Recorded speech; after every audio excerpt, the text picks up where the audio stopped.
This is Autoline After Hours with John McElroy and Gary Vasilash, episode 546 for March 4th of 2021, inside the development process for Acura's MDX. Watch Autoline After Hours live at Autoline.tv every Thursday at 3 p.m. Eastern Time. That's 12 p.m. Pacific. You can subscribe to this podcast for free by searching for Autoline in iTunes, Stitcher, or YouTube. Autoline After Hours is brought to you by Bridgestone Tires, solutions for your journey, and by Borg Warner, propulsion solutions that support a clean, energy-efficient world. Yo, Gary, good to see you. John, how are you? I'm doing well. Yeah, I'm pretty happy. I think we're basically on the edge of spring here. I mean, I know you ski and you like snow. Yeah. I don't ski. I don't like snow. I want it to get warm, and I think we may be getting there. Yeah, I think you're right, because we've got these Canada geese that hang around the studio, and they are just honking. And I think they're, Getting ready to do something. Yeah, right. Getting very territorial. Mm-hmm. All right. So in our Today in History quiz, I've got 3. Oh, no. And I bet that you'll go 3 for 3, and they're not easy. Okay. You're setting me up here. Okay, let's hear it. All right. 1902, an organization was established that has to do with the auto industry. 1902. Oh, gosh. What were they called? I want to say it was probably the AMA, not the doctor organization. It was probably the Automobile Manufacturers Association. You're about that close. Oh. AAA. Oh, AAA. Oh, interesting. Mm-hmm.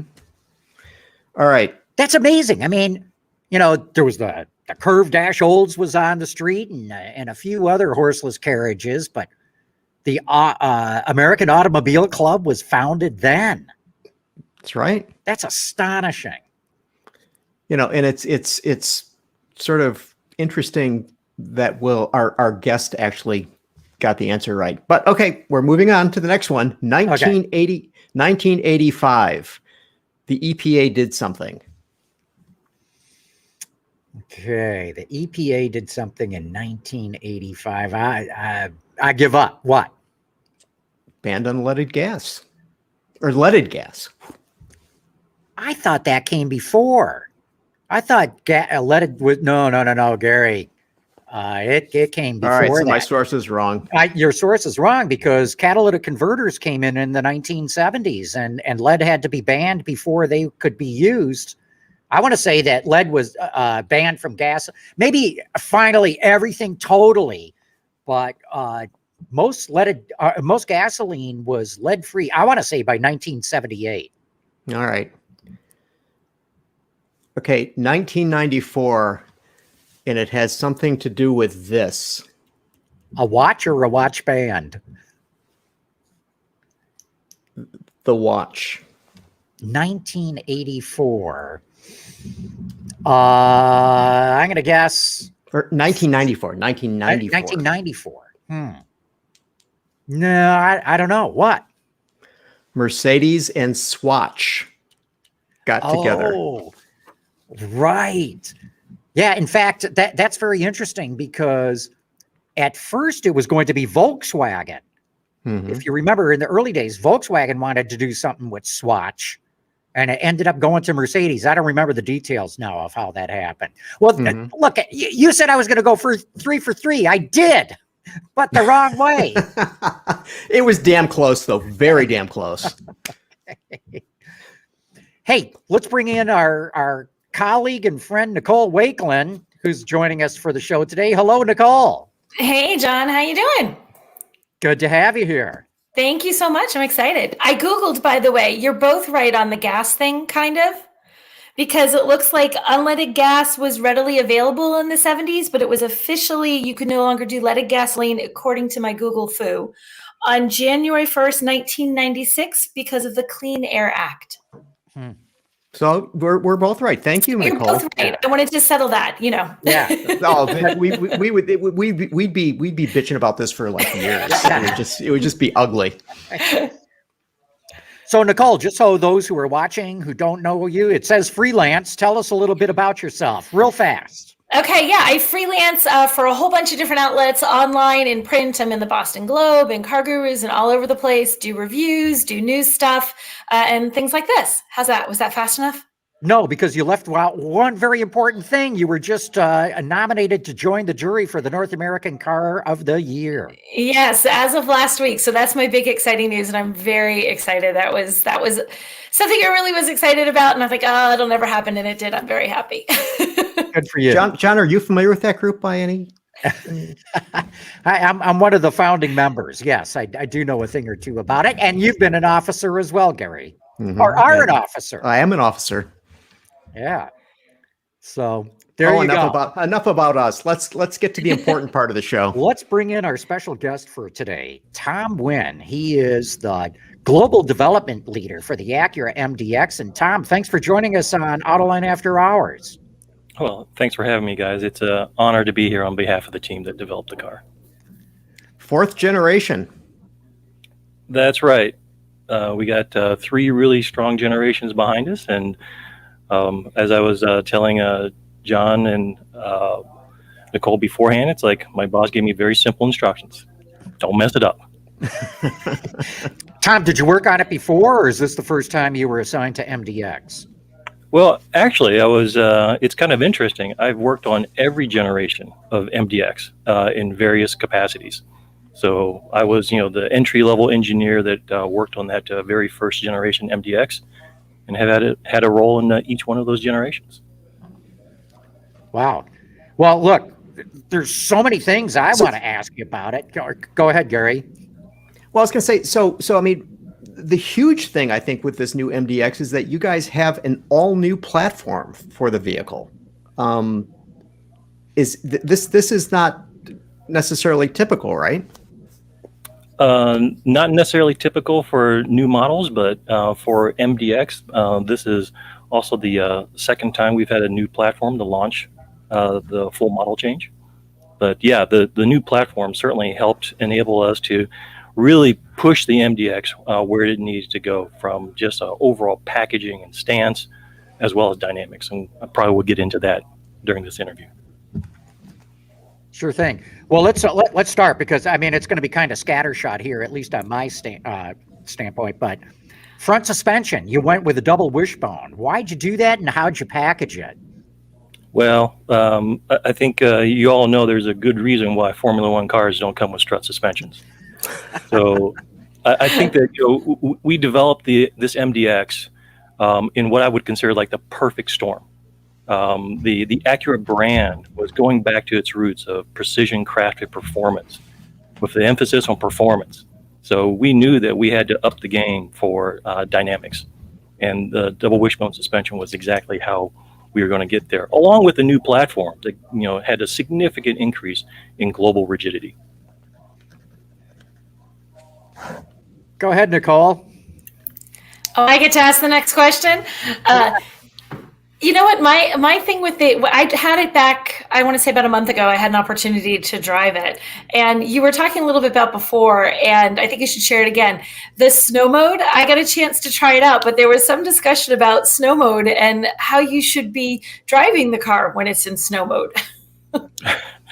Well, sure. And, this generation MDX is the first one that applies a snow mode. And during, our development testing on a closed course in deep snow, you can literally put it in snow mode and just hit the pedal to the floor, and it will track line trace like you can't believe. It will, and do it smoothly. Now, that's not how I would recommend driving in the real world, but for those who, want that little bit of extra confidence in slippery conditions, yeah, that snow mode is fantastic. Yeah, and when I was driving it, we actually did manage to get some snow. I'm in the Northeast. I'm in New Hampshire, so we, snow all through the winter. But we had a good amount of snow, and I always feel like snow mode's working best when you put it in a mode like that, and you have no idea you've done it. It still handles the same way that it does as if the road was, dry and beautiful and it's a nice sunny day. And it really was, you didn't know it was in a different mode. It handled that smoothly. Yeah, I really wanted to give a shout out to their guys who developed the vehicle stability systems that are kind of integral to executing a snow mode. I mean, they constantly strive for that smooth engagement so that it's not very jarring and unsettling for drivers and passengers. Tom, you made this vehicle significantly bigger. Why did you do that? Well, we knew that we wanted to make something that just improved the packaging space. We had a chance to interview dealers and customers at the start of our development to understand, how they were using the current MDX and what they really wanted, or where we, felt that we had a missed opportunity. And one of them was exactly the packaging of certain modules. And the increase in the size of the vehicle was exactly to, allow them to really find that extra joy in using their vehicles. So, go ahead. Well, I was going to say, so you said earlier that you were looking to have, let's say, Type S performance from this vehicle, right? That's right. And you have a larger vehicle. How did you bring those two things together? Oh, great question. There's, the U stands for utility. So as we were looking to elevate and move the MDX to the next level, we didn't want to lose sight of the fact that, it is a premium family hauler. So it had to be usable. So that's why we did make those improvements in the package. The new platform, as I said, was an increase in global body rigidity on the order of 32%. So that combined with other spec changes we made, like double wishbone suspension, variable gear ratio steering, really helped improve the overall dynamics as well. Tom, let's talk about the rear suspension. No, I was just going to say, so it was the basic instructions were just improve everything. Yeah, one question I've got on the rear suspension is you had a single load path going into the structure. Now you've got a dual path going into it. Why'd you do that? And how do you do that? How do you add another load path into it? Well, sure, that's a great question. So, when you separate the damper and the spring, right, you can also engineer the loading to go into the body and distribute it better in order to achieve better dynamics. So that's how you actually take advantage of the stiffer body. So I think it's a little counterintuitive to a lot of people when they think about, performance. They're thinking all about, the chassis and the suspension, but, the body plays an integral role in how those suspension or the chassis systems work. So explain it to an idiot like me who doesn't know how you do these sort of things. You had the suspension before attaching to one bracket, and now it goes to two brackets, and those brackets attached to different places, or how do you generate different path loads within the structure? Okay, well, it's a combination of both, how the loads are leaving the suspension and into which points they're going into the body itself. So you can engineer those pathways so that you can more evenly distribute, and then, as I said, take advantage of the overall torsional rigidity that we put in the back of the body. Nicole. I had some interior questions about it and some of the decisions that were in there. If you can speak to that a little bit in terms of just, getting the space that you need for passengers. That third row is always one of those things that most vehicles, unless you're an acrobat, getting into the third row is a bit of a challenge. And what did you guys do to try to make it something that was a little bit more accessible, that you don't have to be a toddler to get back there or an acrobat just for adults to get back there? Okay, well, one of the first things, of course, we did was we carried over a very simple and easy to use, button that allowed the second row seat to fold and slide forward. We took advantage of the longer wheelbase. It increased by 2.8 inches in order to improve that pathway there. But one of the, I'll say the new things that we did for this segment was we took that middle seat in the second row and we made it removable.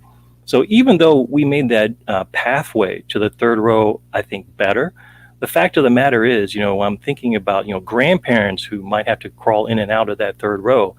It would be actually much easier and much a safer feeling if you just entered in the second row and just pivot and walk through that center pathway. Yeah, because trying to get behind, even when you can slide that second row forward and you can just squeeze back there, it's never really easy to squeeze back there. So I agree with you. I think being able to just go through that middle section is safer. And for kids, because kids will try and like cartwheel themselves back there. Now they can just actually walk, and hopefully the ceiling of your car doesn't get little footprints as they're trying to cartwheel over the seats instead. That's right. Actually, we've had that feedback from some of our customers where their kids would just literally climb in over the third row from the back to do it more easily or quickly. And we thought, well, grandma and grandpa probably won't want to do that. So Tom, to do basically a 180 here, the last time we had an MDX back in the day when we would go into the studio, we had a body in white, and there was a hot stamped door ring structure that you guys used to improve the safety and stiffness of the vehicle. Are you still doing that, and have you expanded the use of things like that? Oh yeah, I mean, every generation of MDX, we've continued to push and try to improve passive safety systems like hot stamp door rings. So in this next generation MDX, we've also increased our concept, or advanced the concept of our compatibility structure for frontal collision as well, so that we have again a dual path of load, lower and upper, so that it's more compatible with smaller cars. Now the door ring or the side of the vehicle is also reinforced to prevent or improve the performance in side crash. And as long as we're talking structure, I see that there's 35 meters of structural adhesive being used in the construction of this vehicle.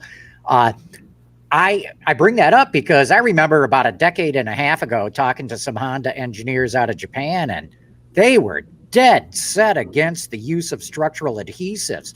I guess you guys got over that. Well, that's right. I mean, as with every new technology, once you gain familiarity with it and understand how to apply it consistently and absolutely can guarantee its application, its performance, yeah, it certainly becomes an enabler to some of the structures that we're putting out there. And you mentioned how much stiffer the structure is. I've got to believe that glue plays a role in achieving that. Oh, that's right. And of course, it starts with the fundamental steel stampings in the structure, right? How you lay out the pieces and design the shapes to maximize the stiffness. And then, of course, you join it any way you can. All right. Nicole, you going to jump in? Yeah, sure. I was going to say, one of the things you're talking about, the adhesives you use to keep it nice and stiff. What did you do to make it quiet? Because SUVs are notoriously noisy things, especially in windy weather where the box-like toastery kind of look of an SUV suddenly works against you.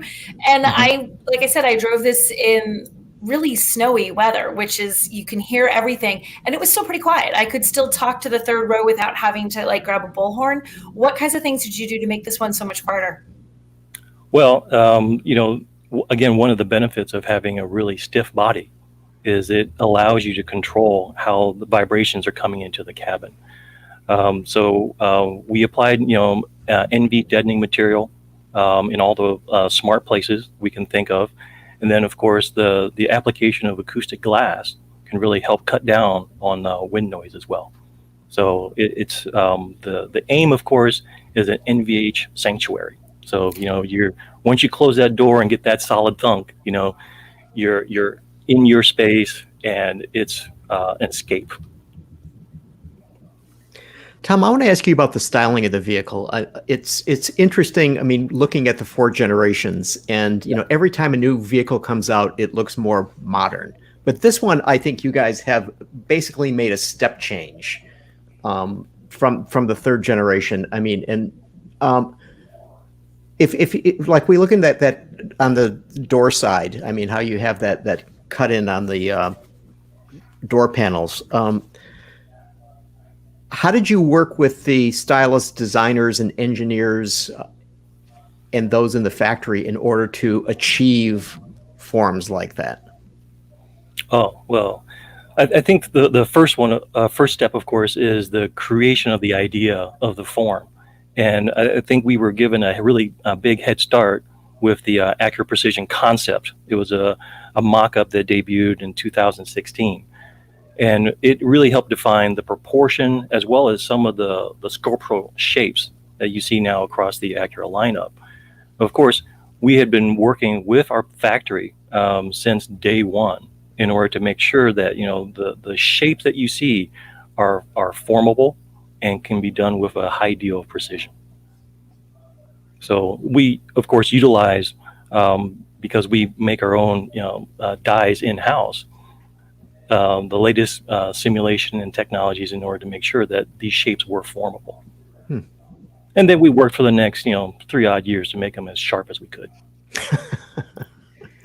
Hey, I was interested to see that you've got this throttle mitigation thing from 0 to 6 miles an hour. That's so right. that if the driver steps on the gas instead of the brake, you mitigate that. It sounds to me like this could prevent sudden unintended acceleration, which has been a problem that's plagued the industry for decades here. Walk us through that, or walk me through that a little bit. How does that work? How do you know if the driver is misapplying the pedal? Well, it's this new brake control system that we're putting into this new MDX, and it does a couple of things.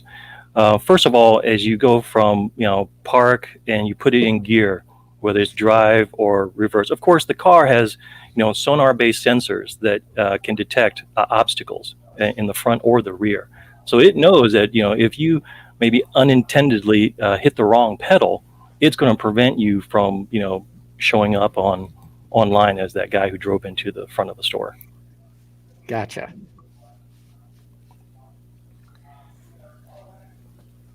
Go ahead, Nicole. Okay, let's see something else. Is when you're talking about that braking and keeping people from being the person who drives through the front of their grocery store, how it sounds like a great idea, and of course I didn't try it because I drove the car the right way, so I don't know how well it works. But is that something that when you guys were researching this to put that technology into the car, is that significant of a problem, like compared to other things you could have spent time and energy trying to develop in terms of safety? Is that a significant issue? Well, certainly by numbers, it's probably not the most prevalent thing out in the market, fortunately for most grocery stores. But the other mode that I'm sorry I forgot to explain was at low speed, right? It can prevent you from exactly running into the pole or the parking barrier and whatnot and damaging your vehicle. So that's I want to say maybe the primary purpose of that system, but we recognize, once we had the hardware and we can, tune the software, we can bring this additional value to the customer as well.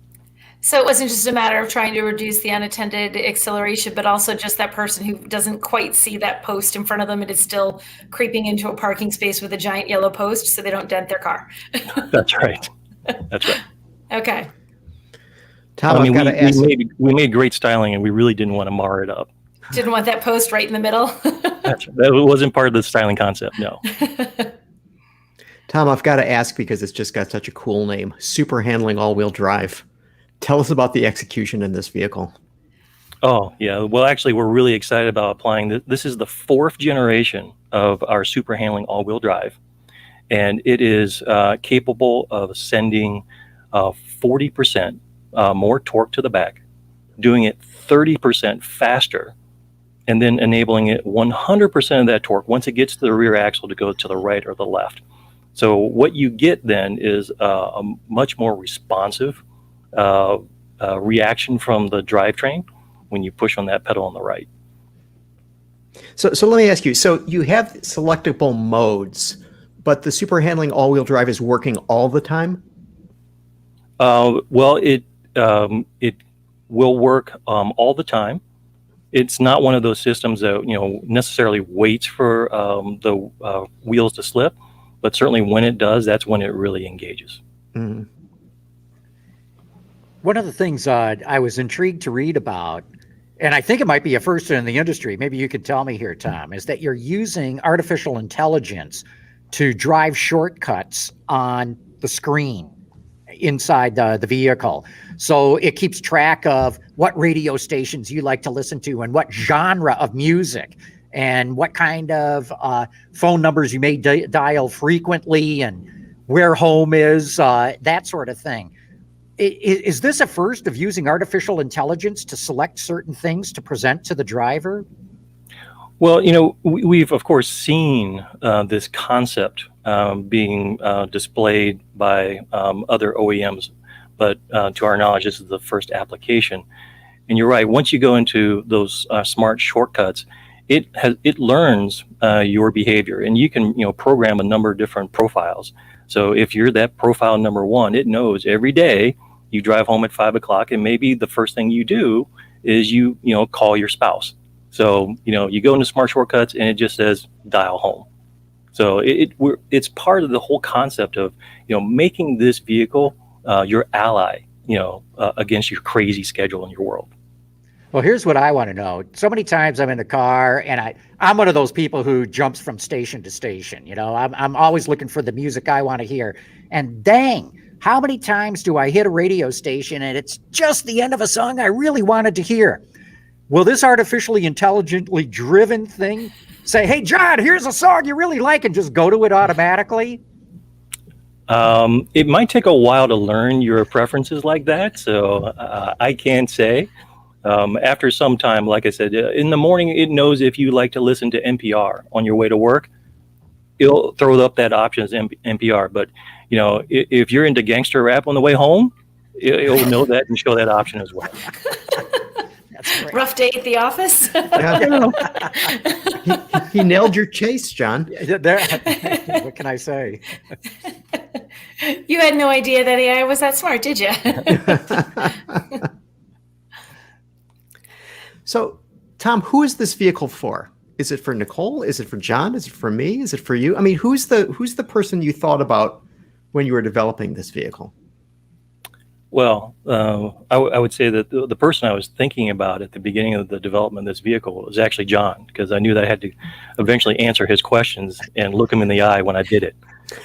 But no, every generation of MDX, when we look at the customer demographics, it's all over the place, from pre-family, peak family, even empty nester. So it appeals to a broad range of customers.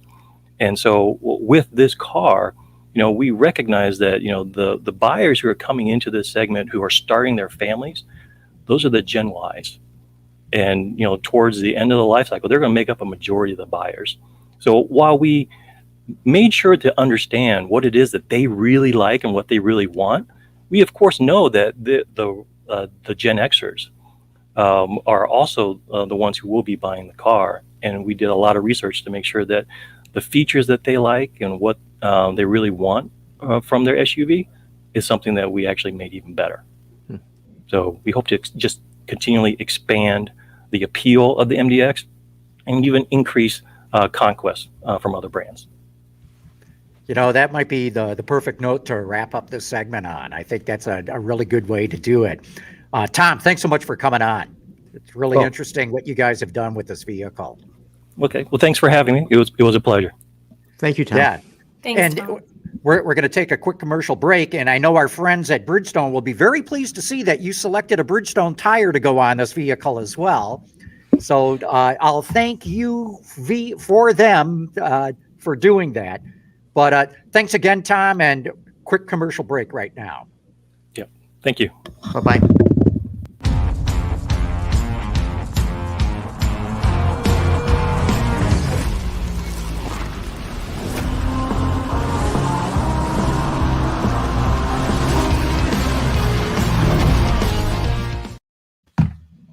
All right, we're back. And I know Gary's got a bunch of things he wants to get into. Well, I mean, one of the things that I want to talk to you guys about is, okay, we saw sales this week. And I'm beginning to wonder, when I'm looking at the sale of cars versus the sales of, let's say, things like MDX. Okay. And so I pulled some numbers here. So to stick with Honda / Acura. So Accord sales so far this year, okay, so the 2 months of this year are down by 20%.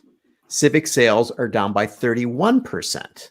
And if we go over to the Acura side of the house for their cars, with the cars the highest numbers, the ILX is down 14%, and the TLX, and this is really surprising to me, is down 23%, because I mean, that's a new, very nice car.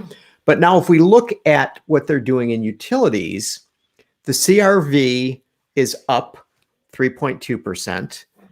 The Passport is up 12.4%. Okay, so both of these are in positive territory, while, you know, we saw that the vehicles, the Accord and the Civic, are both down. Go over to Toyota. Okay, Camry's down 15.5%. Corolla's down 17%. Over on the Lexus side, the IS is up 95.3%, which is remarkable, except for the fact that the total number of vehicles is 3,500, so we can't get too excited there. And the ES sedan is down 13.5%. But this is where you guys are going to have to think really hard, because I don't have the slightest idea why this is the case, and this is why I have smart people here. The RAV4 is down 7.7%. The Highlander is down 3.6%. The Lexus NX is down 1.7%, and the Lexus RX is down 2.1%. So if we go over back to the Honda side, car sales down. Acura side, car sales not so good. Oh, I forgot to mention the MDX was up 20.6%. Oh, but this is odd. RDX down 18.5%. So, okay, what's going on there? Do you guys have any idea? Because, I mean, if you look at it, I mean, the domestics have basically said no to cars. That's my interpretation, not theirs. But you know, and you know, so we have Honda and Toyota hanging on to cars. You know, Hyundai's hanging on to cars, Kia's hanging on to cars. But you know, there's something happening here. Well, I think they're still hanging. You know, companies are still hanging on to cars because those percentages don't sound great for cars. But you know, as long as the numbers are enough that they still encompass a good number, it's still worth having those cars, you know, until the number gets small enough that you think that's just, even though it's down 10%, if the actual number is still high enough, that makes it worthwhile. There's still a lot of people that could then, when they decide they are really, really done with their car, go up to an SUV at the same brand. Yeah, I would say we haven't hit bottom yet when it comes to passenger car sales. I want to say last month, year over year, they were down another 90,000 units. That's a big drop. Big drop. And Gary, I don't know, you know, vis-a-vis you were saying, you know, the Lexus SUV sales or utility sales were down. You know, things are a mess right now. The chip shortage, the COVID shortage, inventory tight. You know, who knows if that's got something to do with why sales of those utilities are down. Maybe there's just not enough availability out there. I'd have to really dive into the numbers to see it. But my suspicion is Lexus is not losing utility sales. They probably just got caught short with inventory, would be my guess. So Auto Pacific came out this week, and they projected that the numbers for 21 sales numbers will be 15.7 million units sold, and of them, 77.6% will be utilities and trucks. I mean, it strikes me as a breathtaking number. I mean, can you imagine? I mean, so it wasn't that many years ago. It was like 50-50 cars and trucks. And now it's going to the point of basically where it's, you know, 20-80.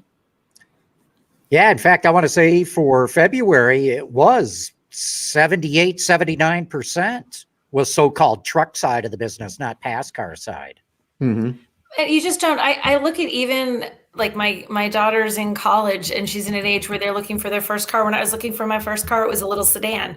She's not looking at a little sedan. She's looking at a crossover. All of her friends are looking at crossovers. She's thinking, what? I don't want a sedan. So, no one's buying them. The kids that are coming in aren't even buying them as the cheap car. They're getting the cheapest crossover they can, So is affordability an issue for, your daughter and her friends? It is, but there's some good small crossovers that you can get in the low to mid 20s that you can get good features on. You can get them with all-wheel drive. You can get them with something like automatic emergency braking, which to me is a huge safety feature, something that I would go up a trim level or pay extra to get. And you can still get those for $23,000. Now that's a new car. It's not like buying a used car, but if you want to buy your first new car and you want it to have those things, you can do it without having to break the bank to do it. And you have a good number of choices. Mm-hmm.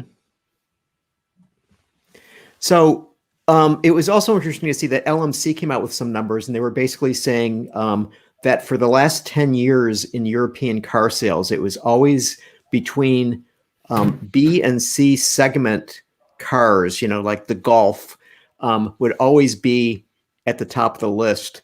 And they're saying that this year they believe that's going to change from cars to SUVs. And they suspect it'll be that going forward for the next 10 years. So it's almost as though this is a global phenomenon that for whatever reason, people are saying, you know what?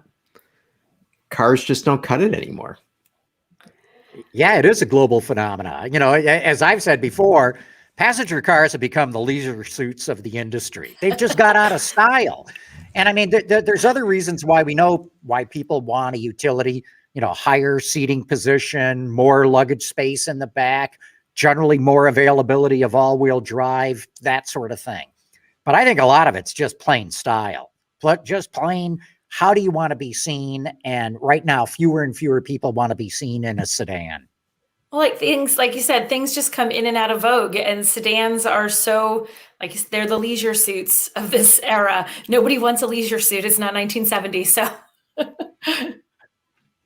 but that's sort of surprising to me that if you think about to the point of styling, okay, not style, but I mean, it seems to me that designers do things with cars that you just can't do with an SUV. I mean, let's face it, pretty much all crossovers look like another crossover, and it becomes very difficult to tell the difference unless you there's the badge. Now I know what that is.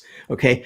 And yet if you look at, some cars, I mean, the aforementioned Hyundai, I mean, they're doing such a fabulous job with the styling of vehicles like, Sonata and Elantra. And then over, on the Kia side, the Stinger, I was taking a walk today and I saw a Stinger and I thought, wow, that is still a very nice looking car. Right.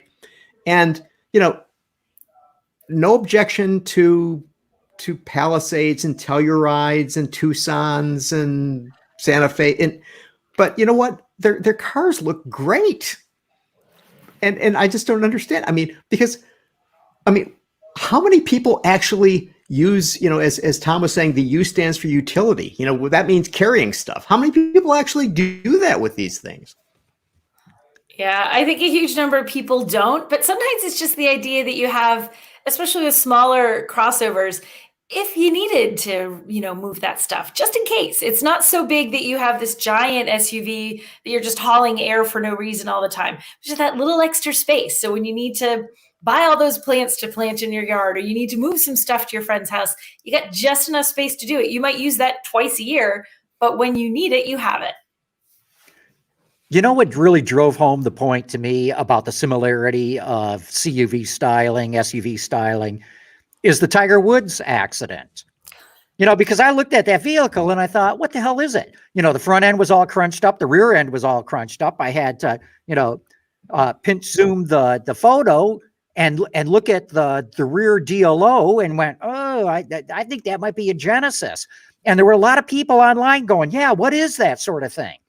And it's like, once you lop the nose and the rear off a vehicle, the silhouettes are all so similar that you got to look at the shape of the glass to try to tell what kind of vehicle it is.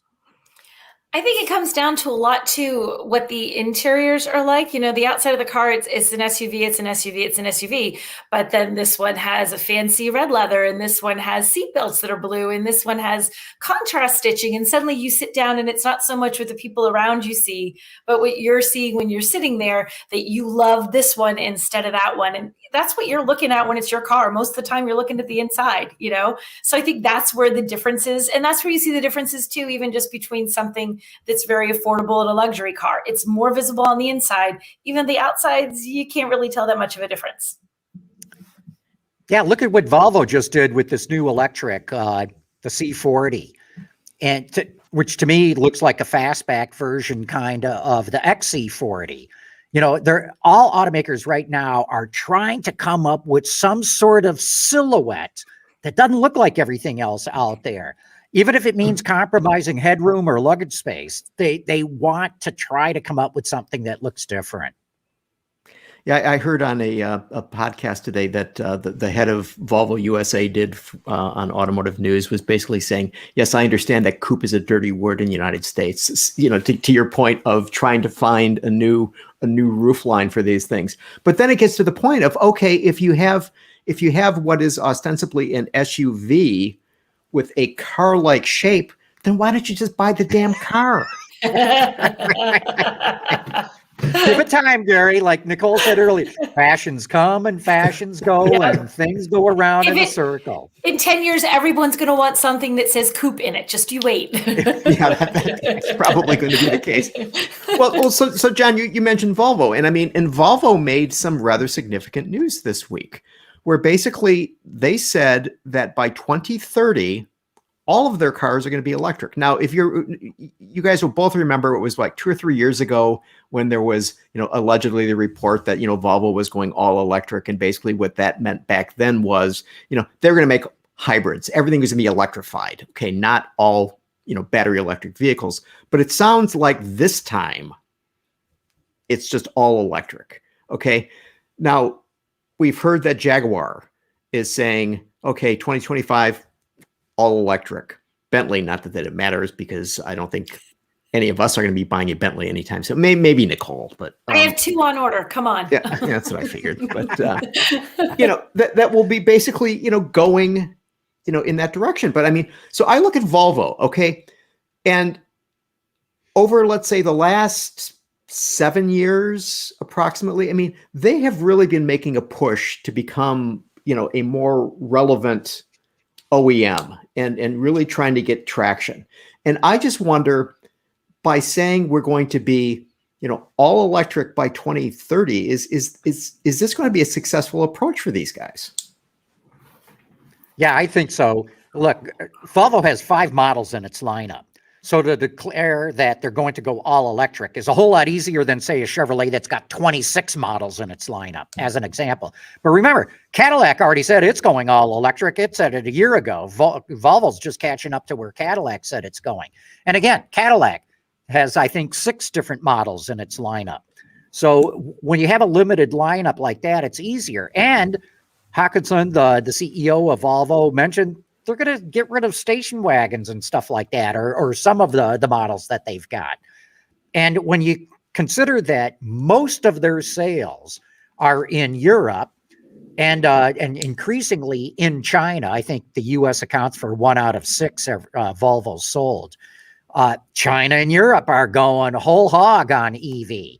So I think it makes a lot of sense for Volvo to put a flag, make a stand, say this is where we're going, and break out of the clutter by doing making that announcement right now, rather than waiting a few years when a whole bunch of others are going to be making the same sort of announcement. All right, John, I don't want to step on you, but the second biggest market for Volvo is the United States, not China. Okay, not China yet. You watch. No, I think it's a solid move for them to do. I always just wonder if they're going to, they put out these numbers and they put out these dates, and then are they actually going to hit it? Are we actually going to, by that date? That's not really that far away. That's 9 years. They said 2030. That's 9 years. It sounds like a long time. It's not. And it's not just a matter of Volvo giving us nothing but EVs. But it's a matter of us all having the wherewithal to keep those charged and going and having the infrastructure. And I have more confidence that the OEMs can actually build these than the infrastructure keeping up with them. That's where I think the bottleneck is going to be in making these things actually happen. And we need to get into that, but we also need to take another quick commercial break right now. So let's hold our thoughts on that. We'll be back in a matter of seconds. But first, a shout out to our good sponsor, BorgWarner. The world is changing at an ever-increasing pace. No matter what the mode of transportation, there is always the need for an efficient propulsion system. And that's exactly what BorgWarner has been doing since the earliest days of the automotive industry. We create innovative mobility technologies that reduce energy consumption and emissions while improving performance. Our proven track record has made us an industry leader in forward-looking propulsion solutions for combustion, hybrid, and electric vehicles. All right, we're back. So is that one of the topics you wanted to get into, Gary? Oh, absolutely. And Nicole, to your point about the charging thing, so I looked that up, and according to Statica, as of February 16th, there were 40,582 charging stations in the United States, and they then contained 97,589 chargers. Okay. And, you think about that from the point of view of, okay, when you go in to charge a vehicle, it takes several minutes, right? Not like going in to get gasoline and you can do it in 5. It gets to the point of, if we have all EVs, is the infrastructure going to support it? And I think that, you put your finger on the biggest problem that's going to exist. We've also had issues that I've seen here, sort of paying more attention to it this winter.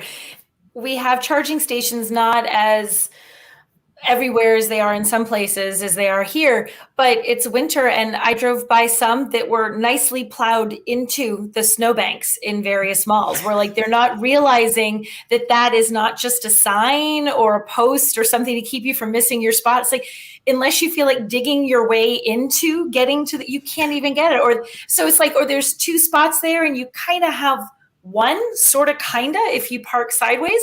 So it's like there's this like, can I even get to the chargers that I know is there? Because not everybody even realizes that's a thing I need to charge my car before I leave the mall today, Mm-hmm. Yeah, and I wasn't aware that the number's up to 40,000. We need to go probably way more than that. I'm not going to put a number. I don't know what the right number is, but it's got to be way more than that. Plus, the public's got to be made more aware of where public stations are, because we all test electric cars. We're aware of where there's charging stations around us. The public is not. And I've had people tell me, why would I buy an electric car? I have no idea where I would plug it in. Whereas if you're driving down the freeway, you'll see roadside signs that with a little pictograph of a gasoline pump, with an arrow pointing to the exit ramp. And there's a gas station somewhere there. What they also need is something that has, an electric car getting plugged in or some plug or something, so that the public starts to see, geez, everywhere I drive, I see those stupid little pictographs for where you can plug in. Because until the industry or somebody steps forward, the public's in the dark as to where these stations are.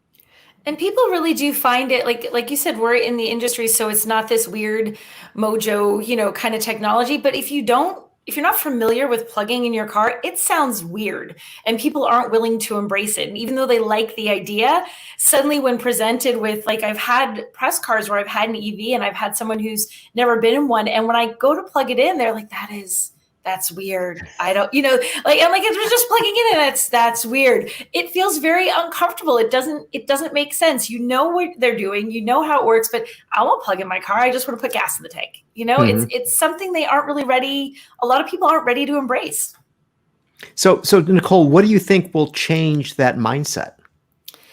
I guess we just have to it's going to take time, and just seeing more of it makes it more acceptable. The more you see, like John was saying, signs on the highway that have a thing to say, this is where you can plug in your EV. So you think, okay, it's a thing enough that they put it on that sign. It's a thing.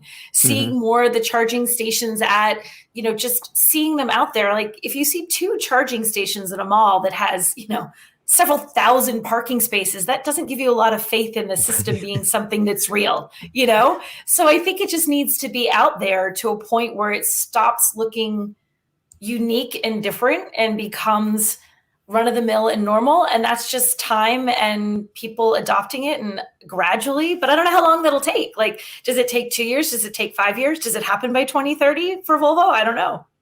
See, and this is what I wonder about that, you know, if we look at these car companies and say Cadillac, say Volvo, that are basically saying, okay, we're gonna go all EV, and this is what, you know, will be on offer from our brands. And people just are gonna say, well, I don't know about plugging these things in. Yes, the driving experience is fun. Yes, those things are quiet. Yes, it's roomy. Yes, it's got all the amenities that I want.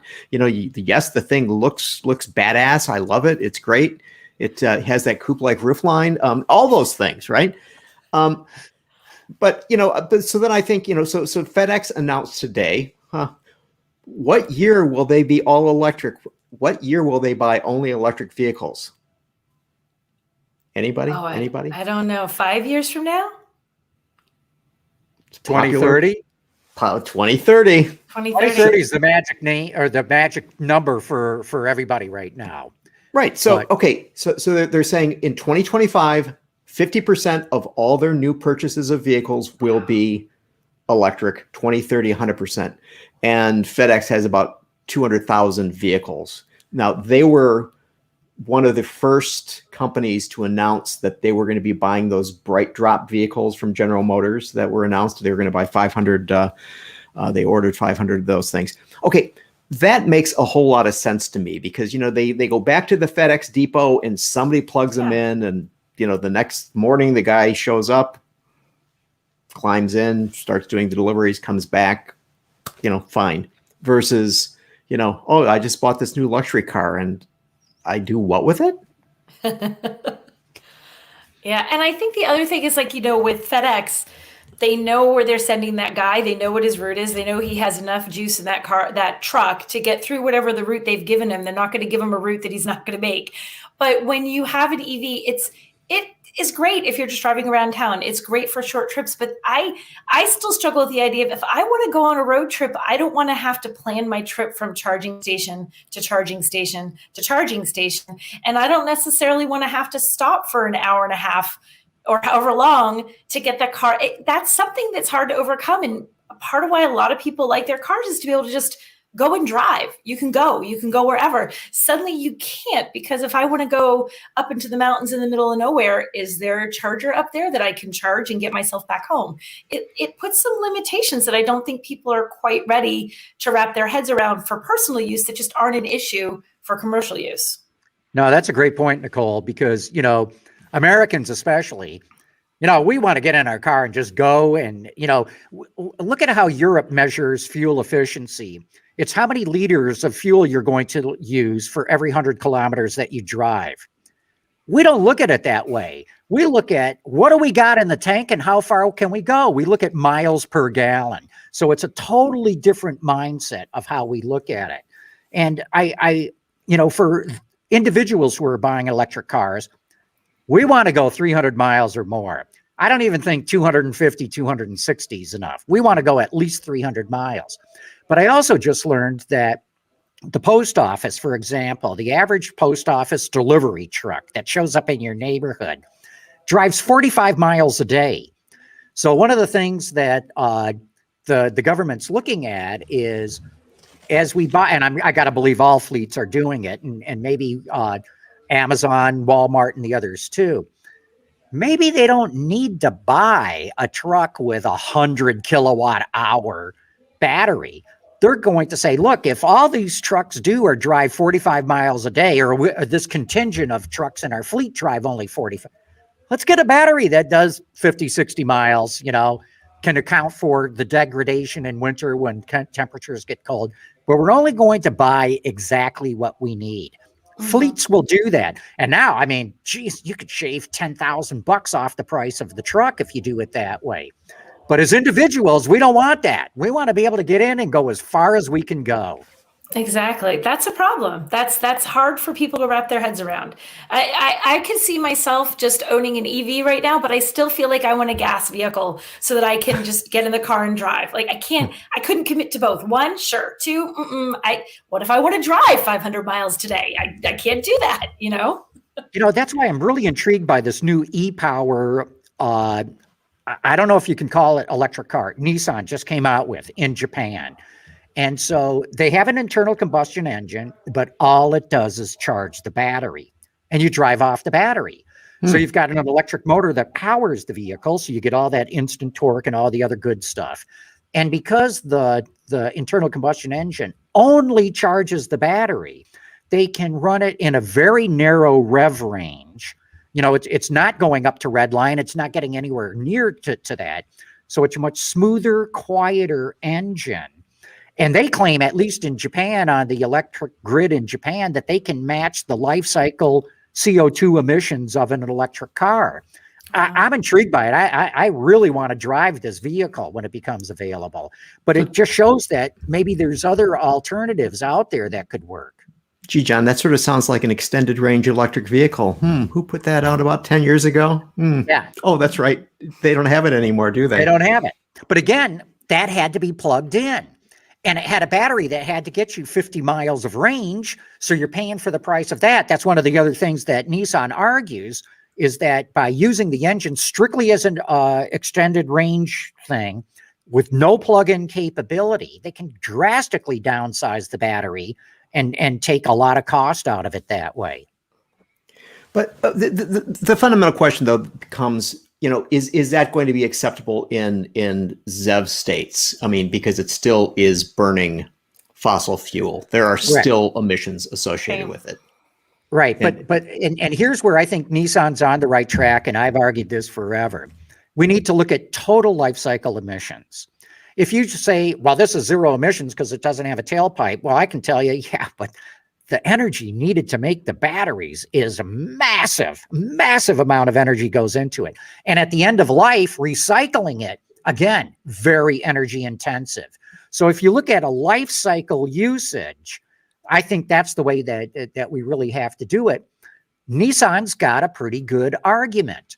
And maybe we'll get more sophisticated as we go forward, as we try to fight climate change and the like. Because if all we do is take greenhouse gas emissions out of one part of the life of that vehicle and ignore the manufacturing and the recycling, maybe we're not making any progress. Yeah, I agree, John. It's not just this one piece and everyone's looking at one piece. It is the entire beginning to end process of from when it's being built to when you're getting rid of the battery. That completely changes the equation. But that's not what anyone's seeing, whether it's, government agencies that are regulating this stuff or the consumer who wants to make sure they're getting the most green car they can. They're just seeing, I have no emissions from my vehicle. I'm good to go. They're not looking at that whole picture yet. Right. And don't get me wrong. I believe, for their full life cycle, electric cars are going to be the way that to go. But, if all of a sudden low carbon gasoline becomes available, that changes the equation. Ish. I was talking to Charlie Chesbrough, who is the senior economist for Cox Automotive today. And he had an interesting point about EVs and consumers that I had never even thought about. He said, you know what? He goes, if you look at the way things are changing in that space, he says they're changing all the time, and he said, this would be, he goes, and most people, when they buy a vehicle, and he works for Cox Automotive, and so he knows, he says, most people keep vehicles for a fairly long time. He said, what if you bought an iPhone and they said, you've got to keep it for 10 years? That's what you got. And you're going to say, oh, look at all the new things that the iPhone 28 can do. And I've got a 12. I mean, and he said, and part of the problem is that people are going to be, basically shy to buy because they think that, next year something's going to come out that's going to be so much better. And if you think about it in terms of, the internal combustion engine world, that doesn't happen. It isn't that much of a concern for people. There are incremental improvements and some changes and, efficiency improvements, but man, if you're going from, a battery that is going to give you the 250-mile range, and then somebody else says, well, I got 300, and then the next guy says, well, I got 320, and the next guy says, I've got 360. I mean, and that's happening. Right. It is, yeah. It's changing quickly enough that really you could buy a car that's an EV today, and whatever you have truly in 2 years, 3 years, suddenly is just not just, oh, it's 2 or 3 years old. It feels ancient, It's and obsolete. then you're thinking, yeah, you're like this now. It was so cool when I bought it, and now I feel like I'm driving this like, oh no, I got to get something new. Oh, I'm gonna wait. There's definitely that. It's the same thing like with like computers. There's a point where you buy a computer and it's a new and amazing, and in 2 years you have a giant paperweight on your desk. You don't want a giant paperweight in your garage. You need to drive that. You want it to still feel new and usable. Mm-hmm. Yeah, that's why I tell people, don't buy an electric car, lease it. Lease it. Get a 3-year lease, because I guarantee in 3 years it's going to be obsolete. Having said that, Tesla has really addressed the issue head on with its over-the-air updates, and not just over-the-air updates of the navigation entertainment system. I mean, modules throughout the car. And maybe that's going to mitigate any concerns with should I buy an EV or not. Nonetheless, I would still say if it's not a Tesla, don't buy it, lease it. Wow. Strong words. Yeah. Well, look, I don't want to have people getting screwed, and if you look back 3 years ago to the electric cars that you could buy, would you want any of them right now except for a Tesla? No, you wouldn't, because they were all compliance cars anyway. And the state of the art of the technology is advancing so rapidly right now that I guarantee you, if you get a 3-year lease right now on an EV, it will be obsolete at the end of that lease. Yeah. Now here's a problem for the industry. Will those cars retain their value, or do they really nosedive with depreciation? And then what's that do to, lease payments? They've got to be subvented, i.e. subsidized. It gets to be a really big mess, at least at this point in time, because the technology is still not mature. Now, you guys are going to know this if I'm wrong. Doesn't the Mach-E get some over-the-air updates that I think are more extensive than just navigation? Am I remembering that right as I'm trying to pull that from the back of my mind? No, you're right. You're absolutely right. The Mach-E, even the Ford F-150, the brand new one, has an all-new electronic architecture that allows for over-the-air updates. Same is true of the C8 Corvette, all the new full-size utilities, the Suburban, the Escalade, the Yukon from General Motors. From this point going forward, they've not refreshes, all new cars get the new electronic architecture, and that does allow for over-the-air updates a la Tesla. Still maybe not quite as extensive as Tesla, but awfully damn close. Yeah. See, my understanding is from talking to these engineers who are doing these new things that, yeah, the potential is there, but oh, by the way, we'll update the instrument cluster and we'll download, a new Spotify, front end to the, the head unit. And, but in terms of, Tesla, adjusting brakes, Tesla making differences to steering, suspension, battery use, I don't think we're going to see that happening for some time from these other guys. They may have the wherewithal to do it, but I think that they're concerned because there may be some issues in terms of, gee whiz, how often have you done a download for on your phone or computer, and then suddenly it doesn't work so well, right? You don't want that to be happening to your vehicle. That's always the scariest thing about updates in your car when you get in and like it tells you have an update. I'm thinking, well, how much do I need to drive right now if this doesn't go? Because the number of times my phone is like locked and I'm trying to like get on an airplane and can't scan my boarding pass anymore because it decided to update in an airport. I'm like, I don't want that happening to my car. Gary, I think you raise a really good point there. I think they've got more capability than they're comfortable with trying to use right now for the traditional automakers. Chevrolet did do an over-the-air update, if you remember, for the latch on the frunk. They had some that were popping open. They did a program change on that. But Mach-E also had a problem too, and it was a software problem. They told everybody to go to the dealer for it. Yeah, I mean, it's sort of funny that, if we were to go like back 3 years, say, and look at shows, and we were talking about, that crazy man, Elon Musk, how dare he do these things? How dare he beta test on people? Now we're sort of like, yeah, that's fine. Please beta test on my car. Please do it so my car is cooler tomorrow than it was today. It'll have better games and make fart noises and do all these other things. And, it's just, what the hell, right? That's right. So, Gary, any more topics, or are we at the end of the list? That's all I got. Real good. Well, let's wrap it up. Nicole, thanks for joining us. Yeah. Really good to see you. Yeah, thank you so much, guys. This is fun. I really appreciate you having me on the show. This is great. Sure thing. We'll do it again in the future. Sounds good. Okay. See you, Gary. Okay, we'll do this next week. You bet we will. Okay. Bye-bye. Autoline After Hours is brought to you by Bridgestone Tires, solutions for your journey, and by Borg Warner, propulsion solutions that support a clean, energy-efficient world. Visit our website, Autoline.tv, where you can watch us live Thursday afternoons. Get your daily fix with Autoline Daily and in-depth analysis and interviews with Autoline This Week. There's all that and much more at Autoline.tv.